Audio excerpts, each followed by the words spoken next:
یو پکړو خرڅول والا به راځي چې ستا د پکړې خرڅوي او هغه په کوم ځای کې په ایرمنډۍ کې ته یو غټ دلال بړوا کنجر سړی ستا کچه بچی وغیم ستا کچه. السلام علیکم ورحمت الله وبرکاتو. ټولو ملګرو ته سلامونه. امید لرم چې ښه به وئ. ملګرو تاسو به یې پېژنئ چې کومه او څوک ده.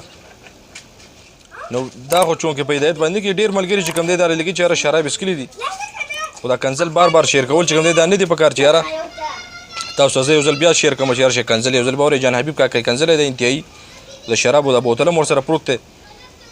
دا به تاسو لیدلی وي تاسو وینئ چې د شرابو بوتلو سره به دغه ویډیو کې پروت دی دی تباه شوي ته او لرې نه ده انشاءالله څنګه چې موږ په تېرو ویډیوګانو کې ویلي چې یاره دا به انشاءالله یو ورځ بربنډه راځي نو هغه ورځ انشاءالله رو رو رانږدې کېږي. لکه مثال یې داسې دی چې په یو ځای سیلاب راشي هغه رو رو لږ لږ ځای چې کوم وخي نو په خپله باندې ټوټل ځمکه یا بلډینګ په ځای راغورځېږي. نو د دې مثال هم دغه دی رو رو خپل بدن ښکاره کوي خپل وجود ښکاره کوي او یو ورځ به داسې وشي چې یاره مکمل به بربنډه راشي او دغه کیمرامین به یې څوکي بیا تاسو ښه پېژنئ هغه دومره ګیرې چې ده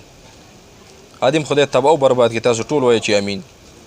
دا خاص حکومت له پکار د ملګرو دا ویډیو سره شیر کړئ. دا چې په کوم ځای کې پاتې کېږي به دغه پېښور کې په هر ګوټ کې چې دا پاتې کېږي دغه خواوشا پولیس تاڼه حدود دغه ځای سره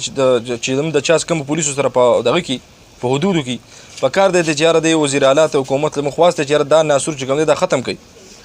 په دې پسې د وومن زنانه پولیس چې کوم دی هغه دې پسې راشي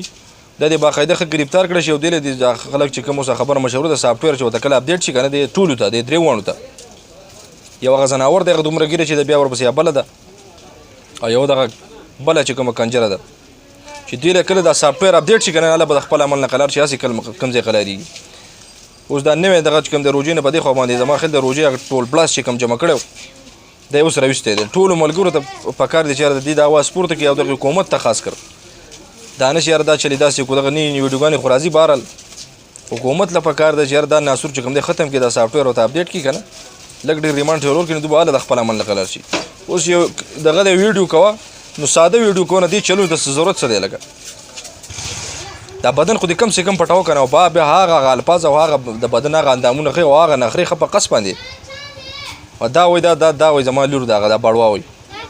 د خدای تباه او برباد کې به دې لویه ګیره دی خدای ځان یې په شرمونو باندې شرمول دی. بس ملګرو دا ویډیو سره مخکې شیر کړئ د حکومت نه زموږ خواست دا دی چې دا دې کوم دی ګرفتار کړی شي او دوی له دې داسې سزا ورکړی شي چې دوی آینده د سوشل میډیا ته څه چې بلکې د یوټیوب او د هر ځای نه وتښتي چې دغه ځای نه هم کډوالي او دا چې په کم کور کې پاتې کېږي دغه مالک مکان ته هم زموږ خواست دی دغه خواوشا ملګرو ته چې یاره دا وباسئ دا ناسور دا ختم کړئ. نو ملګرو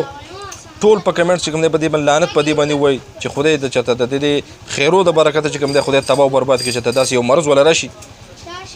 چې په کټ کې پروزي دا ټول او بیا بسې سړی ځي چې اوس راشي دا هغه دی ډانسونه چې به کول